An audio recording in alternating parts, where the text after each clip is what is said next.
কৈলাসের রূপ কম নয়। কৈলাস বুধর অতি মনোহর, কোটি শশী পরকাশ।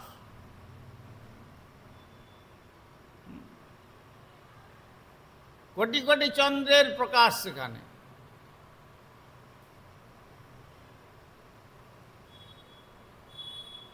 তো সেই শঙ্কর পর্যন্ত বংশীধ্বনি শ্রবণ করে ব্রজে এসেছিলেন,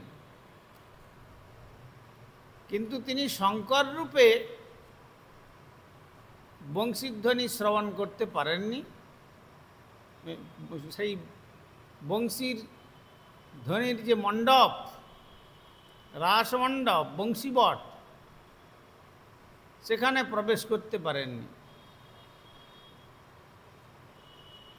তিনি গোপীমূর্তিতে, কাত্যায়নী দেবীর কৃপাতে গোপীমূর্তি লাভ করে রাধা মন্ত্র জপ করতে করতে যমুনায় স্নান করে রূপযৌবন সম্পন্না প্রমোদা ষোড়শাকৃতি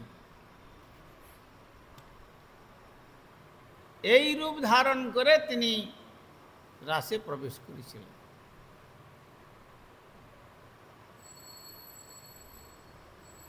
অর্থাৎ গোপীমূর্তি ধারণ করেছিলেন।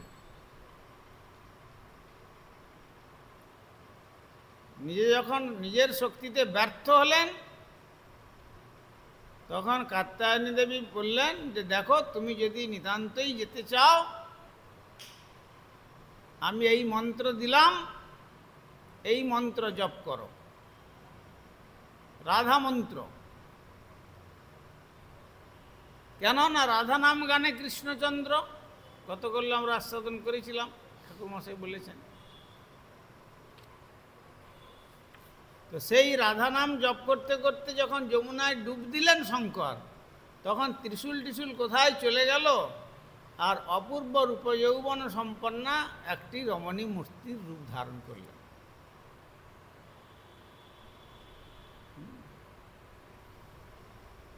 তারপরে তিনি যখন ভিতরে প্রবেশ করলেন, তার রূপ দর্শন করে শ্রীকৃষ্ণ যখন তার দিকে তাকাচ্ছেন, তখন রাধারানী বললেন, কে এসেছেন, কি ব্যাপার? আজকে শ্যামসুন্দরকে দেখতে পাচ্ছি রাস মঞ্চেতে একটু চঞ্চল ভাব। তখন রাধারানী জিজ্ঞাসা করলেন, তুমি কে? তিনি সব জানতেন, তথাপি বললেন, যখন আনুপূর্বিক ঘটনা বর্ণন করলেন, তখন বললেন যে তুমি যে আমার নাম কীর্তন করতে করতে এখানে এসেছো, এই দর্শন করো, আর আমার এই শ্রী ব্রজমণ্ডলের চার দ্বারের দ্বারী হয়ে তুমি আমার নাম জপ করতে থাকো। আর যারা এই আমার মধুর বৃন্দাবনে আসবেন, তারা যদি আমার কৃপা লাভ করতে চান, তাহলে তোমার কৃপা প্রাপ্ত হয়ে যদি বৃন্দাবনে প্রবেশ করেন, তাহলে তারা আমার কৃপা লাভ করবে। এই জন্য তিনি গোপেশ্বর রূপী, এই জন্য গোপেশ্বর হচ্ছেন শঙ্কর, আর গোপীশ্বর গোপীগণের ঈশ্বর তিনি হচ্ছেন শ্রীকৃষ্ণ। দুটোকে অনেকে গুলিয়ে ফেলেন। তো তাই তিনি গোপেশ্বর রূপে বৃন্দাবনের চার দিকে তিনি অবস্থান করছেন। মথুরায় তিনি ভূতেশ্বর রূপে, গোবর্ধনে চাকলেশ্বর রূপে,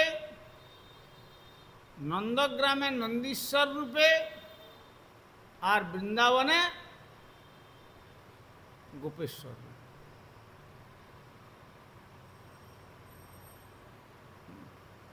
এই চার রূপে তিনি ব্রজমণ্ডলের চার দ্বারে অবস্থান করছেন। অবস্থান করে তিনি রাধা নামেতে নিজেকে একবারে তন্ময় করে রেখেছেন, একভাবে, এক রূপে।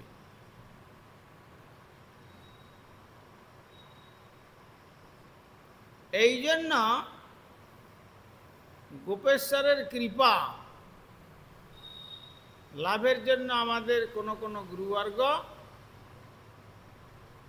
শ্রীমন্দিরে গোপেশ্বরকেও প্রকট করেন, কেননা তার কৃপা হলে রাধারানীর কৃপা হবে, আর রাধারানীর কৃপা হলে শ্রীকৃষ্ণকে লাভ যে করবেন সে বিষয়ে কোনো বিন্দুমাত্র সংশয় নেই।